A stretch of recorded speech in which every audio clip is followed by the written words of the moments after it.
Welcome to Family Matters with author Rita Lidstrom. 4 things invariably mark the generation of great big families: want, hard work, self-discipline, and Christian faith. Though the same social complexities of pain, confusion, and shame touched their lives, there was produced by these big families a very peculiar kind of strong individuals rarely found in today's generation. Join us in this fascinating journey into the discovery of whatever happened to the family, where God invites us to come and reason with Him because we can be made whole. Here's Rita. This is Rita Lidstrom again, and we're back with Family Matters. I'm going to continue on from yesterday, and I want to talk now about our earthly origin. Our parents. I'm going to start with the father. Again, this is the pattern that God works with. God speaks to the headship, Himself first as father of the human race, and now within the human family, He speaks to the man as father, as progenitor, as the one which gives his seed to produce. So I'm going to tell you about my family. Jokingly, we might say this, but it bears a truth. None of us were hatched under a rock. And no matter how we feel about the story of our beginnings, and many today have sad, pitiful beginnings. But like we said the other day, above your parents, God is the father of the human race. We are not left to only that which our parents brought us into. That's a good word. And no matter who our parents are or were, God still has the ability and the power and is willing for you to know and believe and accept that He will use all things and work them together for good. That's what His word says. The scripture says, and we know that God works all things together for good to them who love the Lord and are the called according to His purpose. And any of us, all of us, are called to His purpose. God already made His vote. He voted to call every one of us. Now we have to be willing for that, which surprisingly, the human heart is not likely to accept right away. There's something in us all that wants to be the boss of our own life. God doesn't take it all away from us, but He tells us, and we certainly soon learn we can't do it right without Him. So praise God if you are wise enough to hear and let Him take His part in your life. So I'm going to speak about my father. He was a natural man, of course. He had a background. Now look, if you think, and if I think, that my beginnings are the blame for what I am, or the credit for what I am, which both those statements are powerfully true, we are not left to just that. Okay? But I'm going to speak of my father, and if you think you have troubles, remember this. Nobody has perfect parents. There's no perfect human being. And perfect as their intentions might be, nobody can make it happen that way. Nobody, not even our dear parents, can control the heart and mind of its offspring. Well, my father had a background, of course, like we're saying. And you know, it would be good for you to look into your roots. Start with your father. Find out who he was and why he was who he was. Boy, will that open your eyes. It's rich information. It's part of your identity. It's part of your becoming a whole person. It's your story. It belongs to you, no matter how sad or gray it might be. It belongs to you. It's valuable.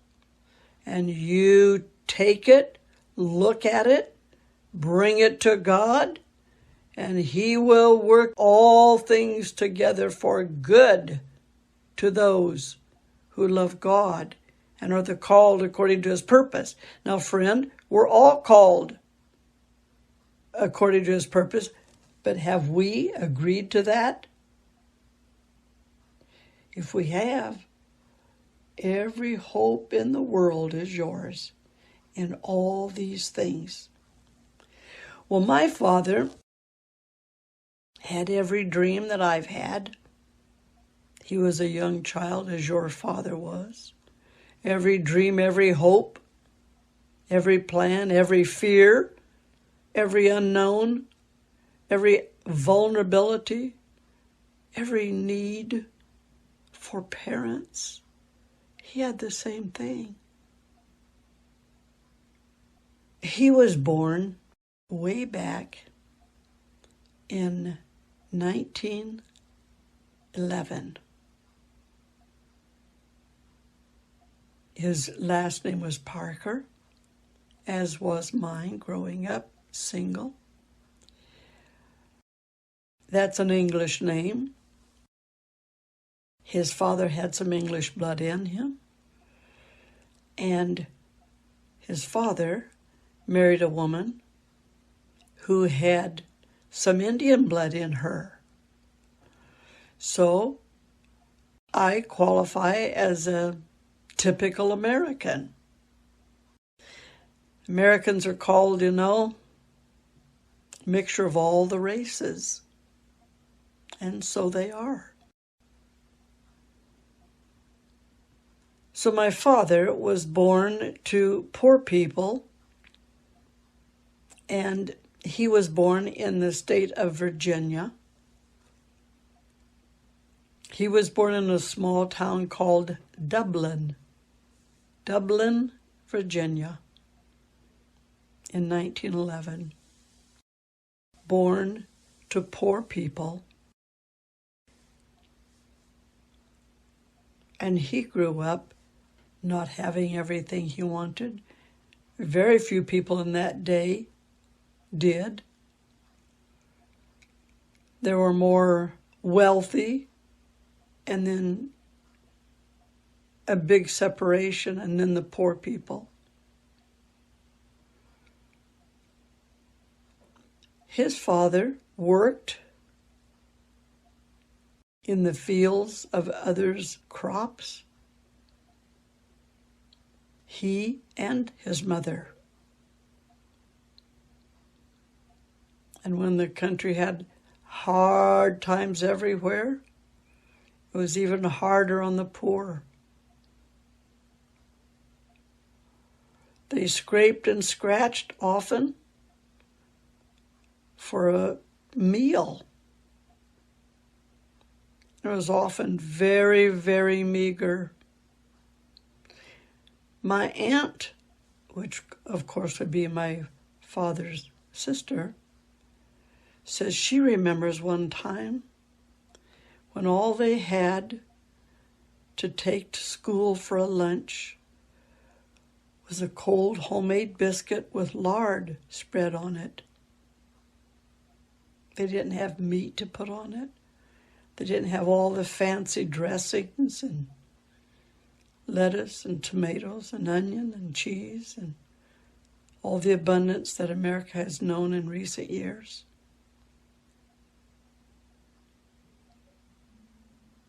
There were times when they were embarrassed to even eat their lunch at school.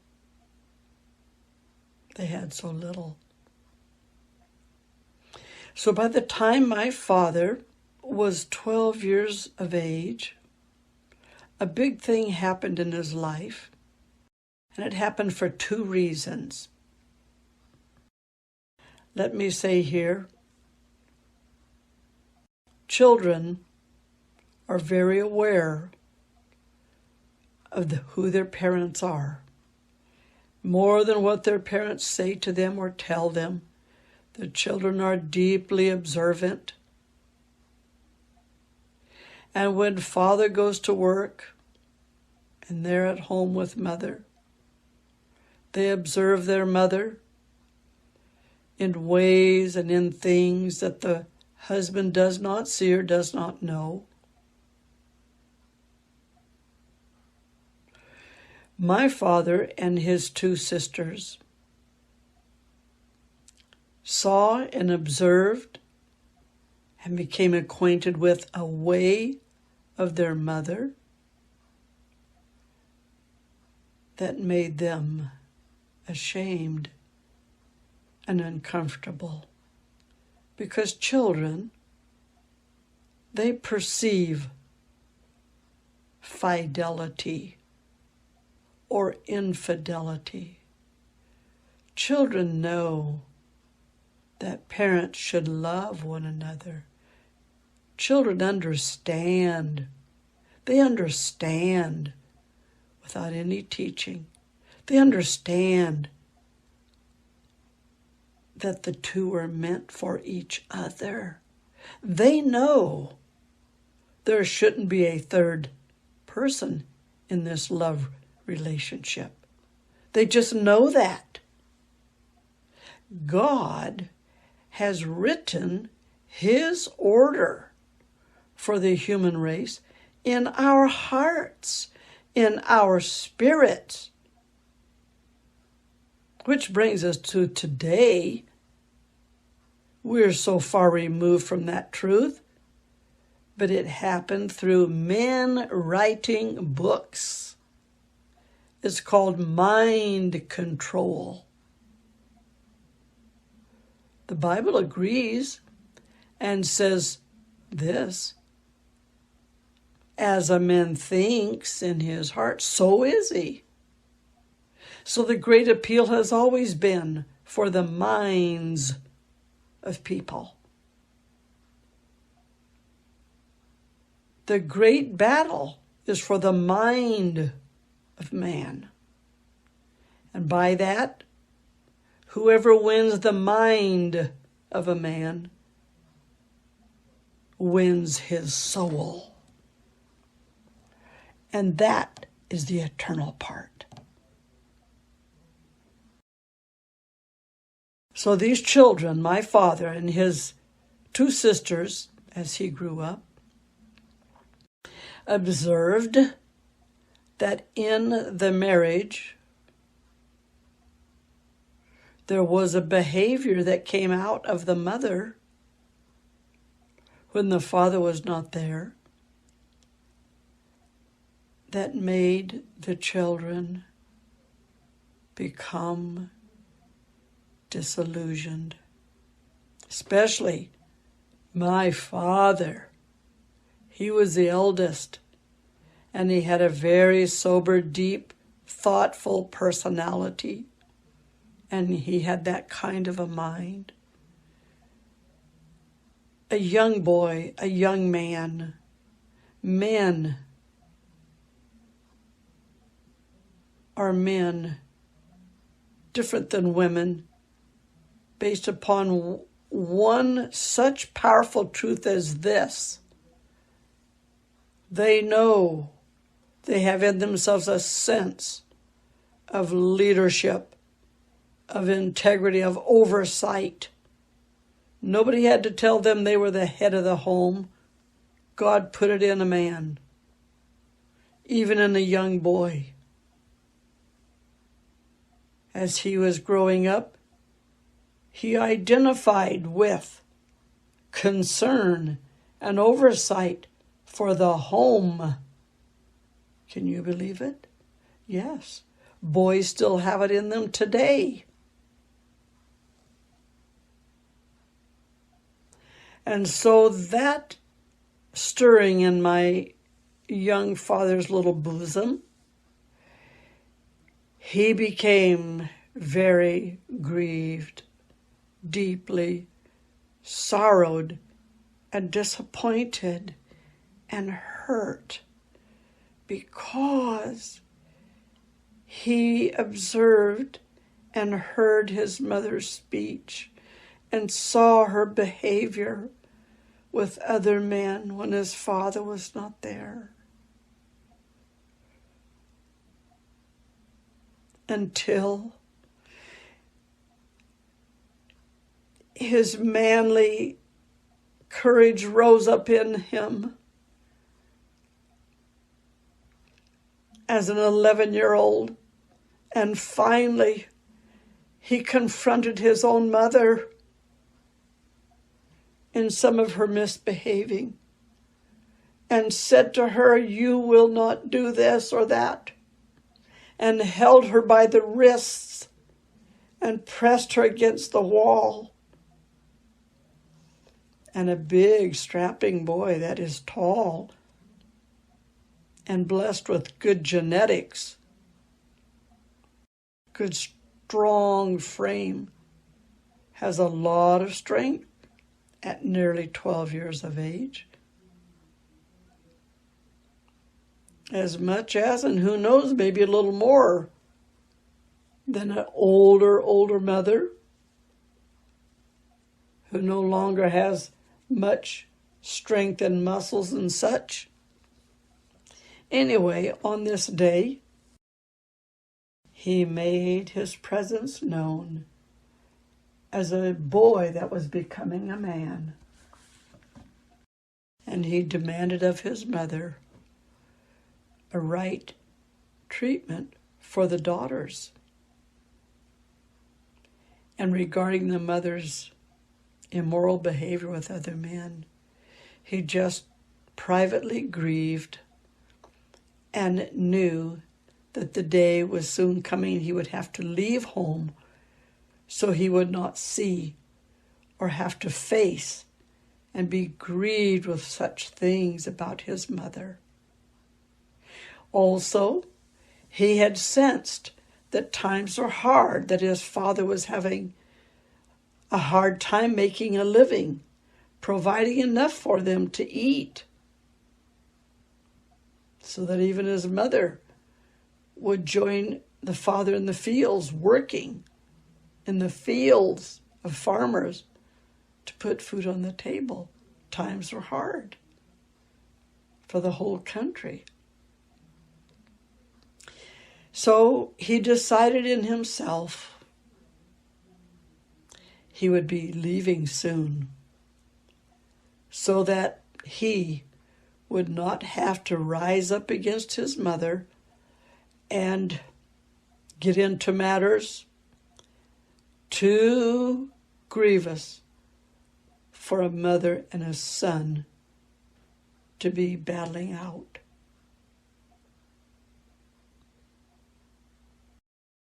He also thought to himself that he was strong enough and able enough to work, and trusted that he could find some work, earn some kind of money, and actually help send money home to provide for the family during these hard times. So the day came. He had thought about it a lot. He lived near the railroad tracks in Zion, Illinois, at that time, very near the railroad tracks, so much so that at night he would hear the train come through. So close it seemed that it would shake the little timbers of their home. And the cry of the train would catch his ear from far away, and would sit up in his bed and listen and dream and say, someday I'm going to get on that train and I'm going to leave. And I'm going to become a man. I'll find some work. I can help. And I'll send some money home. I can take care of myself by now, I know it. And the best thing I can do is leave home, leave Pop and Mom to their own problems. So one day, not far after he had had these dreams and thoughts, he and his two sisters stood on Logan Road back in Zion, Illinois in 1924. And they were at the bus station. And while they waited for the bus station, down the gravel road came a little red milk truck, somebody's pickup, some farmer who milked his cows in metal canisters and took them and delivered them to neighboring places. He came rattling down the road slowly, came to the turn in the road where the children waited for the bus stop, slowed way down so the milk bottles wouldn't fall over. He slowed down at the corner to turn the corner. And my father said to his sisters, "See that milk truck coming? When it gets here, I'm going to jump on it, and you tell the folks I'll see him later." Well, the girls were so speechless. They didn't know what to say. And as the milk truck came, slowed down, turned the corner and started to leave, it was the perfect time. The truck would never be any slower. My father leaped toward the truck, laid hold of the tailgate, pulled himself up, and thrust his last leg over, and he was in. He was in the truck. And the farmer never knew the difference. He hunkered down in the back of that little pickup amongst those big metal milk jars, cans we'd call them. And he rode all the way to town, which I think was about 8 miles. Well, in town, when he stopped, he got off and he went to the train station. And his plan was to wait while the trains pulled in, unloaded and reloaded. And his plan was to find an empty car somewhere and somehow get on it. And that is what happened to my father when he was 12 years of age. So as I am studying my father's background, you see, it starts giving me an understanding of this man that was my father. Well, I continued to research the things I found. And this was 10 years after my father was finally dead. I went back in history books, read about the times. I studied the little towns in which he had lived and worked, which I knew perfectly well because I had found in his belongings after he died. There was a sheet of paper in which my father had listed the date that he started work, the month and the year, and the date, the month and the year in which he ceased that particular job. It was a meticulous record of everywhere he had worked from 16 years old onward. Wow, what a find that was for me. To research his life, I just followed that little road map. And it told me the story of my father. Well, before I go much further into who my father was, let me tell you what I thought of him. Obviously, by the time I come into the world, I'm the third child born to my father and my mother. So as I grew up as a third child, I got an impression of who my dad was. Well, I'll tell you what it was, briefly and shortly. He was a tough man. He was hard on us. He required a lot. It was work, work, work. And if you don't have anything else to do, you better occupy yourself or I'll find something for you to do now. Don't let me catch you standing around loitering, hands in your pocket, nothing to do, and saying I'm bored. I'll find something for you to do, and I guarantee you, you won't be bored. If nothing else, we'll put you out here and make you dig a ditch, dig a hole. When you get all done, you're still bored, fill it back up. If you can't figure out how to occupy yourself and enjoy and play for the few minutes that I give you free, then I'll find something for you that you won't be so happy about. Well, does that sound like a fun and games father? No, he wasn't. That's what I was raised under. But in the years, I finally became angry at him. I thought, I see other kids. Their folks are happy and fun. They play games with their kids. And they do a lot of things that I can't even imagine that being me with my father ever. And we started carrying stories home like this to our dad, saying, well, so-and-so's daddy doesn't do it that. He said, don't tell me what other people do. I'm not responsible for them. I'm responsible for you.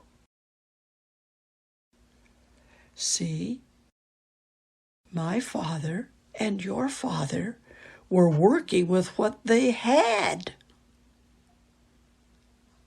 See, your father, you would understand a lot better if you really knew what he came from, what he experienced as a young boy, his hopes, his dreams, his joys, his sorrows, his disappointments. Oh, there's so much to learn, isn't there? If you are wise enough to hear God and let Him take His part in your life. Well, my friend, I'm going to close for today. May God bless you. I hope you'll join me again tomorrow as we continue on Family Matters. God bless you.